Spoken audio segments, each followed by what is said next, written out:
comment or question concerning an application, please submit them to the clerk seated to my left, and we will see that they are distributed.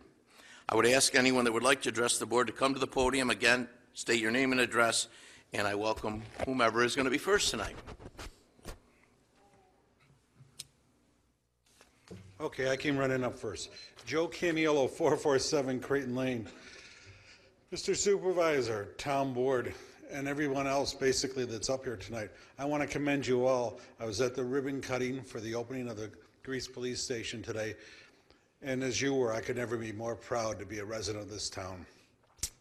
The police station was more than needed. I can give you a little bit of history that you may or may not be aware of. My father was a court clerk of the town and used to go at the old town hall, and then when they went to the water treatment facility that they were at many years ago, and when he passed away in '76. I think Dad would have been very proud of this town today to see that. It was much needed, and touring the facilities, it was excellent. Now, as much as I toured it today, I hope to not have to go there again, but I'll leave it like that. Thank you.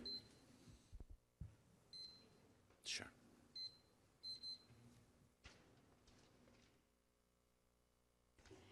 My name is Mary Martha Ryan. I am a homeowner in the Northampton Squares townhouses, and I have a question. I would like to know why the Greece Planning Board allowed a vape lounge to be built and opened only 4/10 of a mile from the driveway of Greece Athena High School.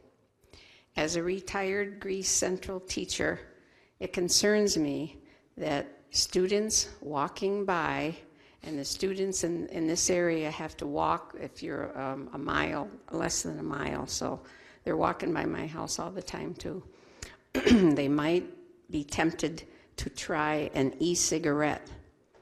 It won't be the AP scholars, it won't be the athletes, it won't be the musicians. It probably be an at-risk teenager who could get out of school at the first dismissal because they finish their 5 periods and they don't have any involvement in any activities in the school. Many seniors in high school are already 18, and in some cases of struggling students could be 18 when they're only a junior. 18 is the age when you can go in that lounge, and I checked that myself. I have an essay that was in the DNC about 2 weeks ago, written by a Dr. Ryan Paterna from the University of Rochester Department of Public Health Services. And in his essay, he explains that he feels this is an emerging public health issue with the young teens choosing to do e-cigarettes, and he is very alarmed about it. He would like to see the New York State Legislature raise the age from 18 to 21. Thank you for listening. Thank you very much. I know there's a bill before the legislature right now to raise it to 19. I'm not sure about 21, but I know there is one active right now to raise it to 21. Gary, do you, as a representative on the planning board, do you have any information you'd like to share about this? Or just briefly, that the planning board had no hand in the decision to permit that facility there. It's a use that's permitted under the zoning, just like the sale of cigarettes in a convenience store. Okay, thank you.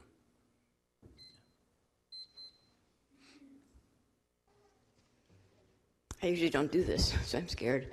My name is Nancy. I live on Cranberry Pond, and I was just wondering if there's going to be any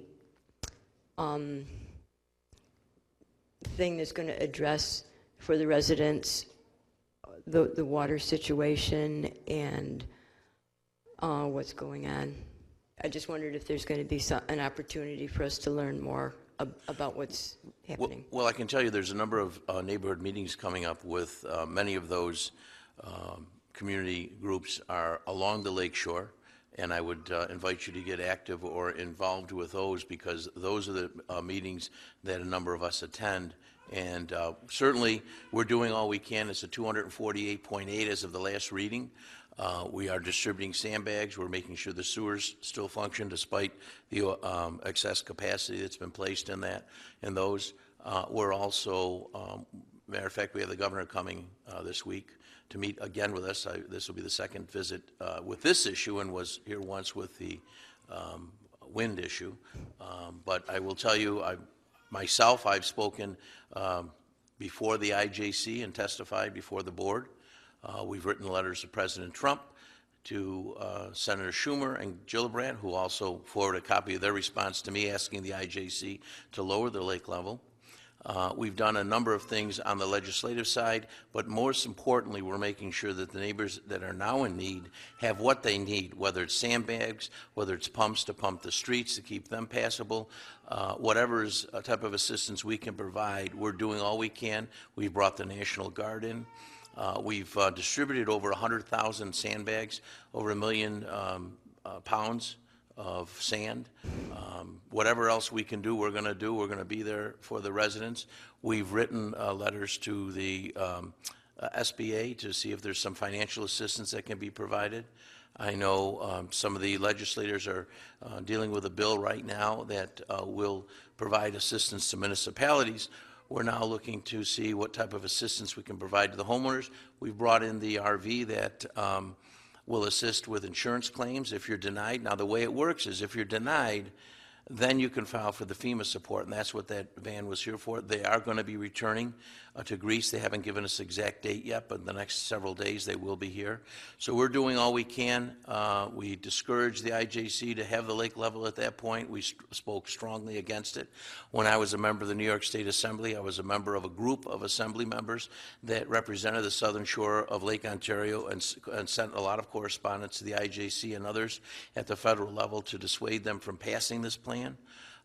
As a matter of fact, I was told just the other night from a former member, a colleague of mine from the New York State Assembly, that my name's still on the letters they're passing today because they know that I still support it. So I had a meeting with all the supervisors and mayors on the southern shore. Well, not a good number of them, at least 9 or 10 of them, on the southern shore of the lake, and we're going to go down and speak at the assistance of Congressman Collins, and we're going to go down and speak with the State Department to see if we can influence some change.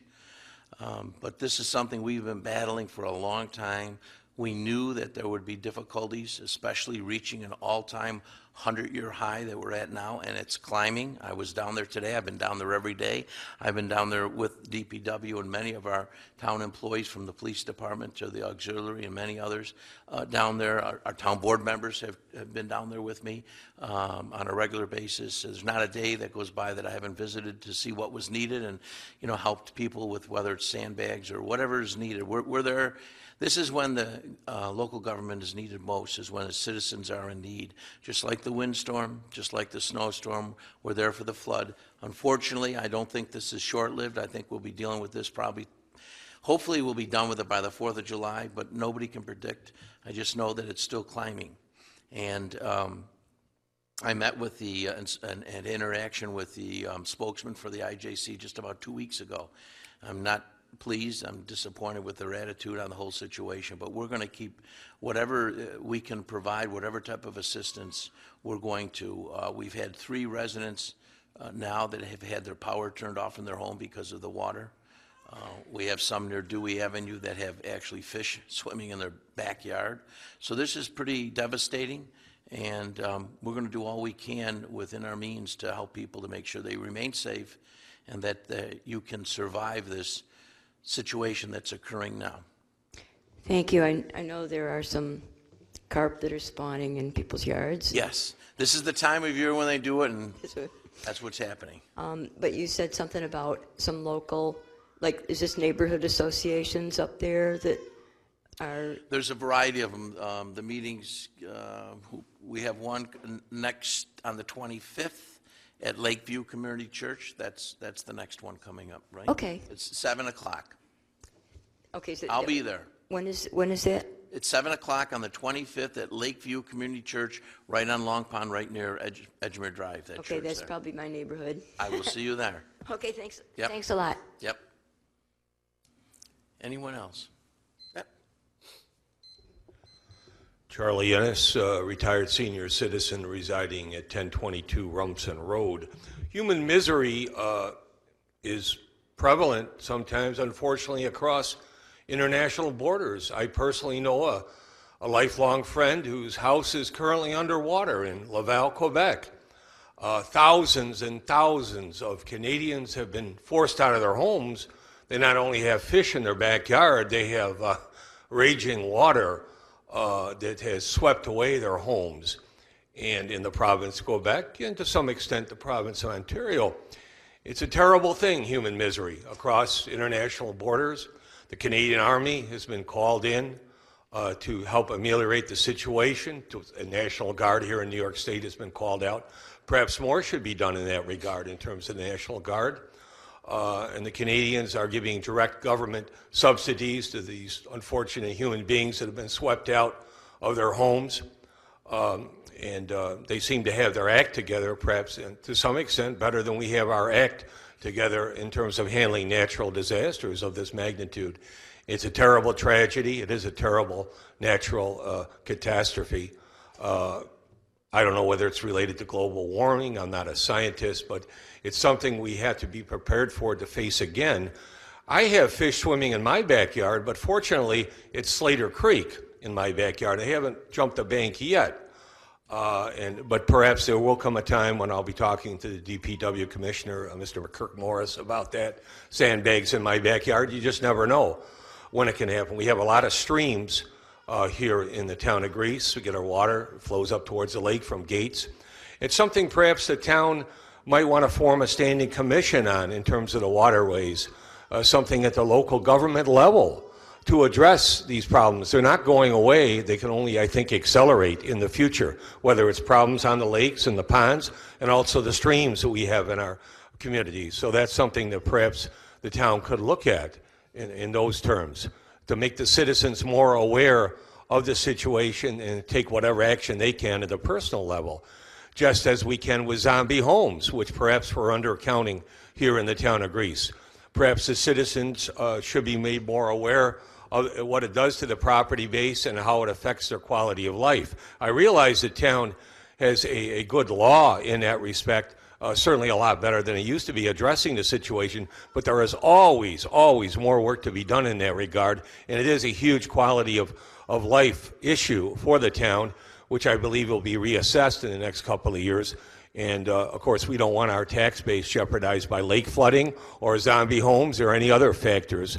We want to keep the quality of life up in our community as much as possible by whatever feasible means we can, whether it's a standing commission, again, at the town level that could address the situation of zombie homes or something of that nature. Thank you very much for listening to me.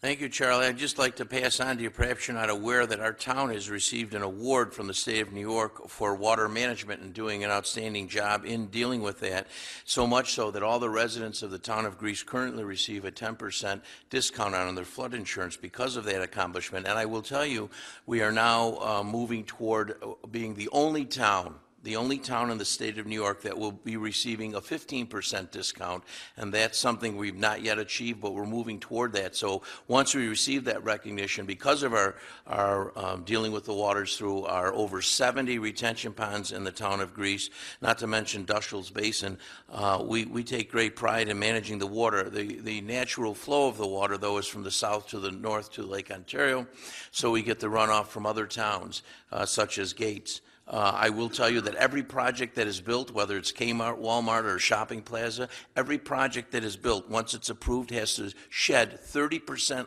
less water than before it was built.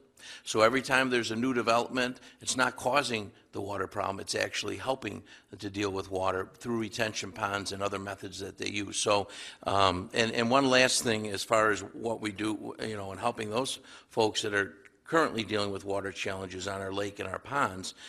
We also, I failed to mention before, have prisoners here every weekend and many days during the week. We've had as many as 30 or 40 filling sandbags, and they do an outstanding job as far as helping out. We take resources from wherever to help this in this monumental task, along with our town employees.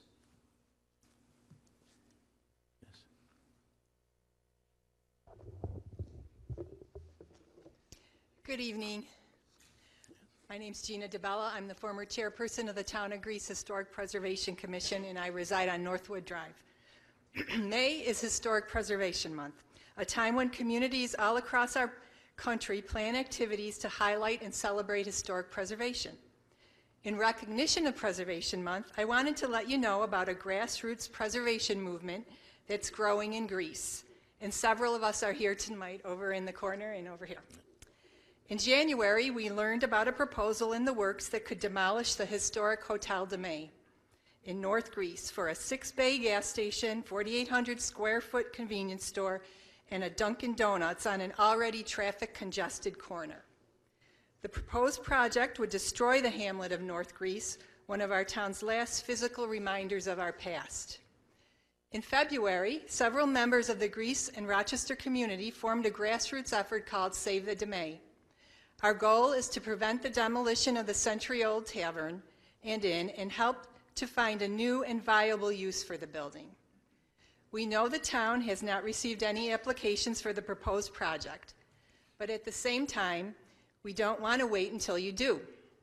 We want to make our community, including our community leaders, aware of the historic and architectural importance of the site. We are opposed to any project that would demolish the historic building, but we don't want to stop there.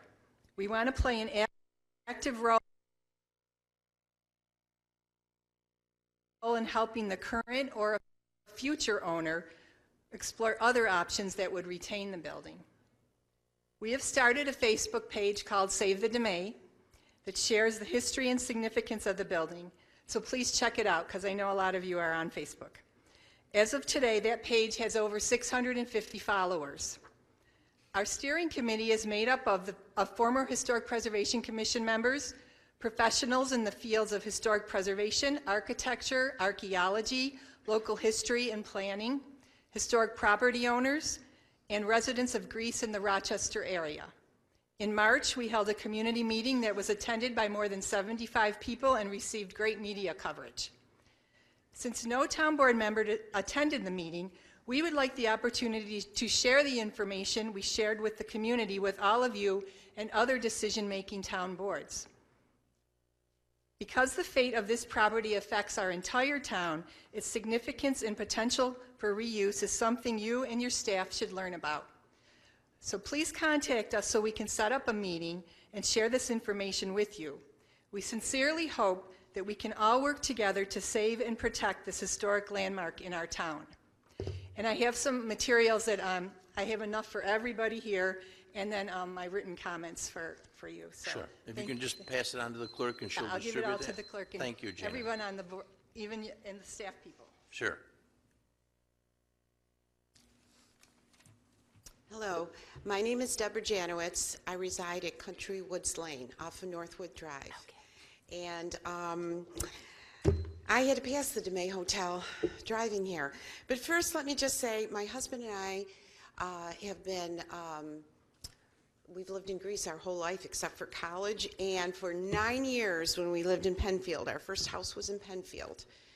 And the thing I liked about Penfield was the nice little town with all the little stores and everything. It was Penfield town.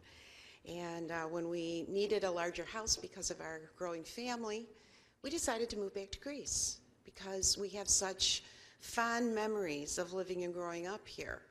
And our family and friends were all here. So in 1985, we moved back here. And I've seen a lot of changes in Greece, and none of them good. What upsets me the most is when beautiful landmark or old buildings go down, because we're losing so much history and culture for our younger generation. There's not much left in Greece that's old, that's historical. And one example of that, which upset me, was this beautiful house on Long Pond Road that was taken down for a medical center. It was built in the 1930s, and people lived in it until 2014, and it was in really beautiful shape. And the farmhouse was architecturally significant as a distinctive local example of mid-19th century farmhouse with Italianate detail. The house and barn were also historically significant for their association with the agricultural heritage of Greece. Down it went. And now there's going to be a medical building, along with... There's no application for a medical building, I just want to let you know. Okay, but it went down, and it'll never be back. Yeah. Along with Button Plaza, our old town hall. It just seems like, I don't know if you were raised, all your people are from Greece, live there now, grew up, but all the comfort feeling of Greece is gone, and it seems like it's just going completely commercial. When we moved in our house on Brandon Circle in 1985, there was a plot of land that was right next on the other side of Long Pond that was supposed to be residential. Town changed it, now it's Bryant Stratton and another plaza. And but getting back to DeMay, it's so beautiful, and it could be beautiful again. And I know it's a traffic problem. I know they want to do something with it, knock it down. But it's one of the only old buildings left, and I would think that the town of Greece would want to save it so that we could have something to share with our children. And my husband went for dances there, his fond memories. But what I basically want to say is please reconsider, or not reconsider, but consider saving it and helping us. Thank you. Just, you mentioned that how long, I've been in Greece since 1959, Oh, okay. but just so you know. 1951. Yeah. Is it? Can Oh, you- that's not when I was born, but that's when I Oh. moved to Greece. Oh, It's- can anyone answer a question that, is this a done deal? That it's, no, There is no application. no, not application, but is it a done deal that the town does not want to save the domain? No, it's not up to us. If the property owner decides to preserve it, or if somebody acquires it that decides to preserve it, that is their choice. But we don't have we don't have the ability to say, you can't put blue shutters on your house, you can't build a garage, you can't, develop your property. We can't tell a farmer not to sell his land if that's what he chooses to do. We have only limited ability to interact in those type situations. And depending upon what may or may not be done with that project, it may or may not come before this board even. We may not even see it, even if there is an application made. But there is nothing right now, nothing I'm aware of in the works. You may be more aware than we are because we have not received any application or any information. So I think everything now is speculation, maybe valid speculation. I'm not discounting it, but that's all it is right now. Well, we went to a meeting and the representative from Crosby's was there, and I can't say, I knew it wasn't in the final stages, and we knew it didn't come to the town yet. Yeah. But looked pretty final to us. That's if even, my understanding, I don't even think they've bought it yet, so that's if they buy it or not. The people that made the presentation may not even purchase the property, and all that means absolutely nothing in the sense that nothing happens. That corner there is, all three of them are old. Even that little gas station there was built in 1927, so it's almost 100 years old. I don't know how old the firehouse is, but I'm sure it's been there a long time. But I would love to see that Four Corners kept because we don't have anything else close to it. So, Well, I like the Bill Pollock House on North Greece Road. That's quite historic. I like the maybe Thayer one left. We need Mansion. more than just one. Well, Thayer Mansion, but I understand what you're saying. Thank you Yep. very much.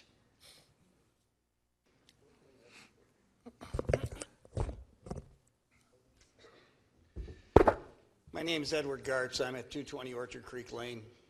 I think we do have options in regards to the DeMay House.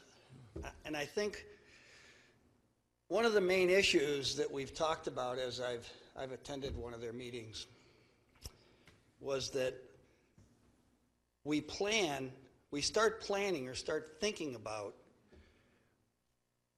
maintaining a historic residence after the person decided to put it up for sale and somebody else decides that they want to buy it. And that's like almost closing the barn door after the horse got out. I think what they're asking for is they're asking for the town of Greece to pursue saving it. You, sir, Mr. Rylick, have the power to talk to people to get an American historic preservation sign placed in front of that to minimize the chance that it could go. You also have the power to talk to the people that own it and offer tax breaks or maybe even some funding. You said We don't you're have the shaking ability your to head- offer, head we, with- I don't have the ability to offer any tax breaks. First of all, it's not legal for me to deal with tax assessments or breaks. We leave that up to the assessor. I have no ability to lower somebody's The taxes. assessor is? Richard Bark. Then we talk to Richard Bart. I cannot by law have those discussions, Mr. Gartz, and I would hope you know that. I would think there has to be someone there that could go and let's leave the tax thing off. But our assessor has no ability to do that either. You're Let's talking about leave- other programs that are offered. Never mind by about the IDA. taxes. Cancel the taxes. Okay, There bad has to idea. be some incentives, I'll just call it that could be offered to allow someone to go in and refurbish the place. There are organizations that provide that, whether it's, Comida or whether it's federal organizations, but that's up to the landowner or what might be a future landowner to pursue those. Comida? You have no influence in Comida? No. Right. Okay. Anyway, I believe in what their mission is because there is little left in this town. And I personally think that we should have someone, maybe even from the planning board, start organizing a list of things that we should not allow to be taken down. And I think these people here are simply saying that the May Hotel just happens to be one of those things they don't want to take down. And think of what the young lady said about Penfield.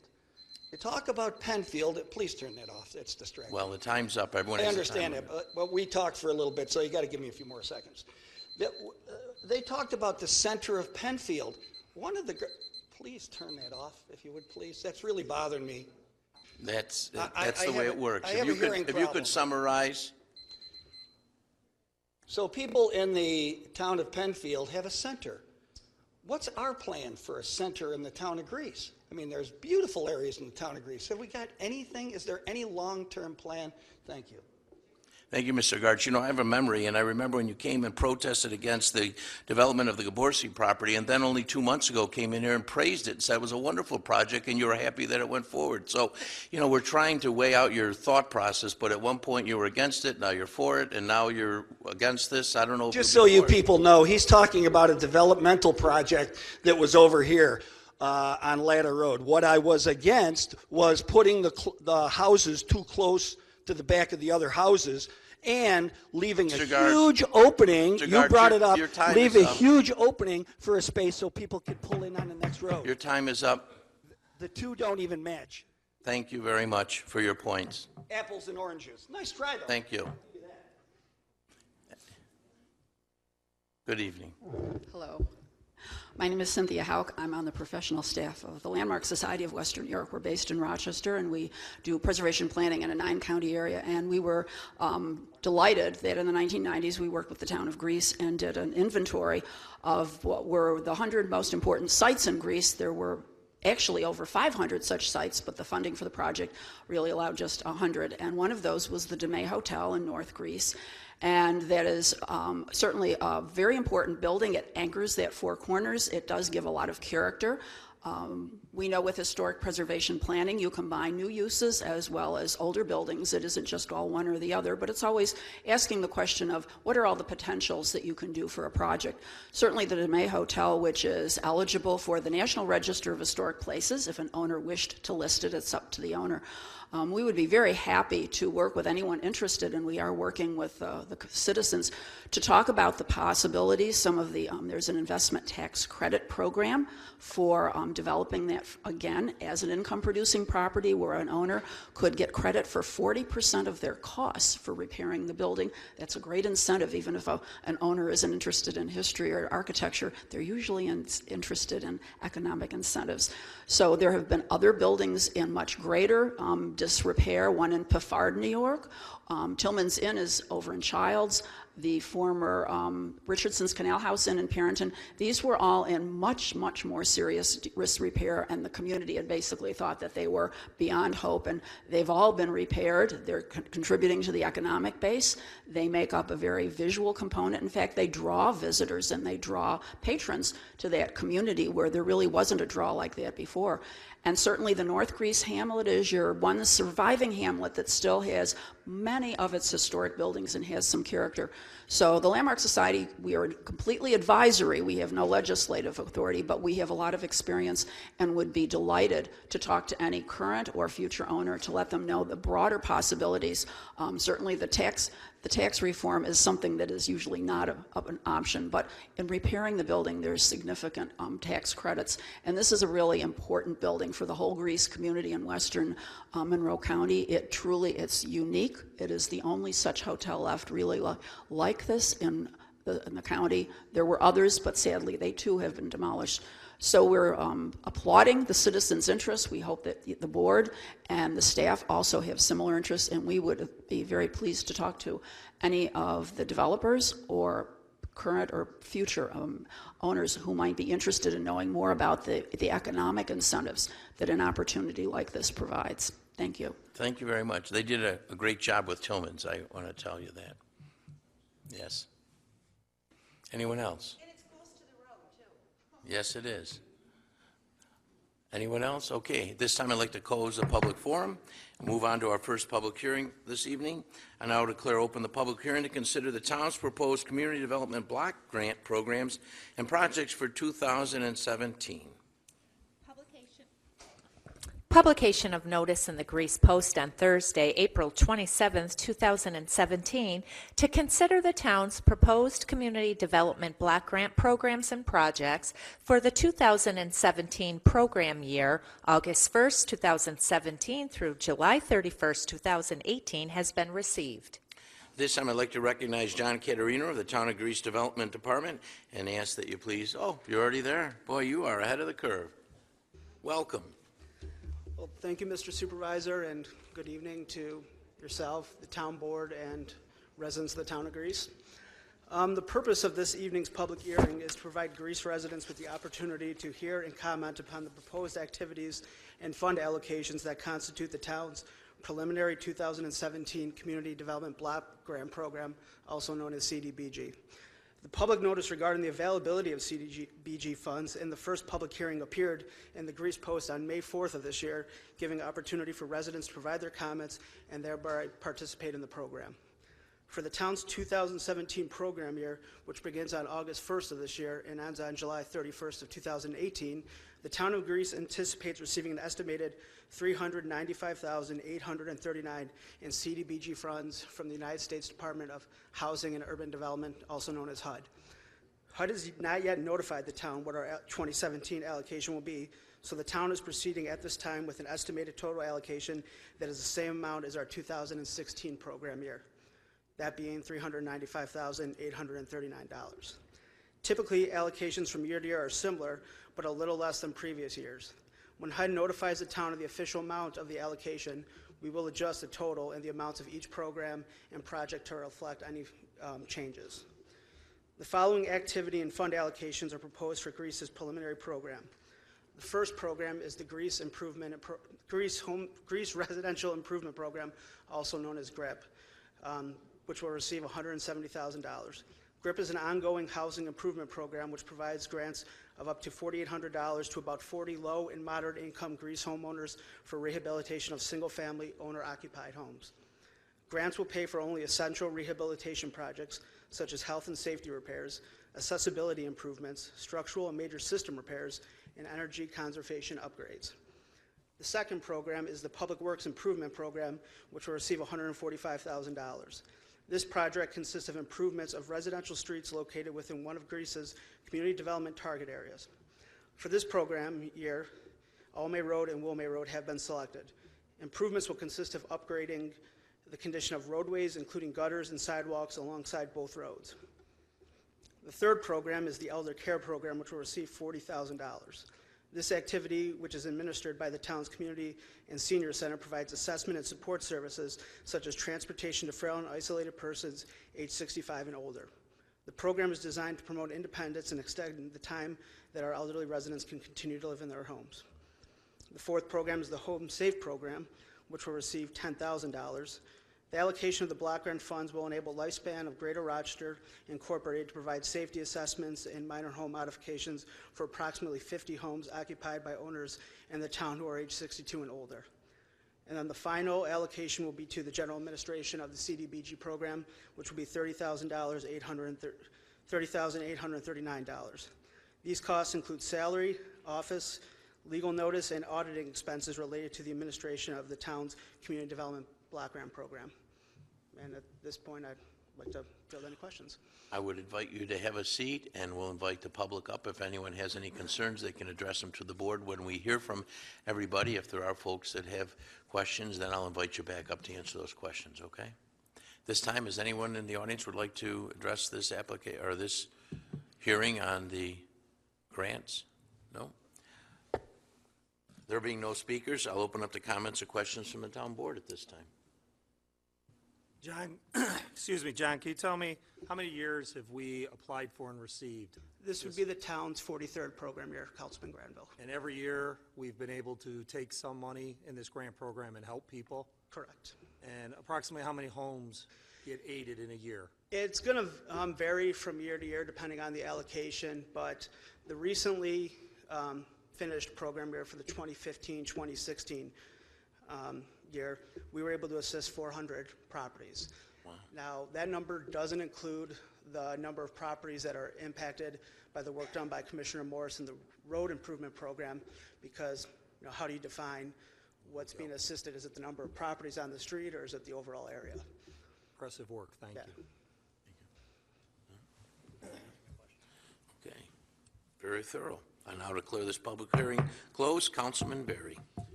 Thank you, Supervisor. Whereas the town of Greece is known as the town in Monroe County, New York, is a community development and entitlement community, and as such receives an annual block grant from the United States Department of Housing and Urban Development, or HUD. Supervisor, I say that whereas the town board anticipates receiving a block grant from HUD's Community Development Block Grant, CDBG program, for the period of August 1st, 2017 through July 31st, 2018. It'll be called the 2017 CDBG program year.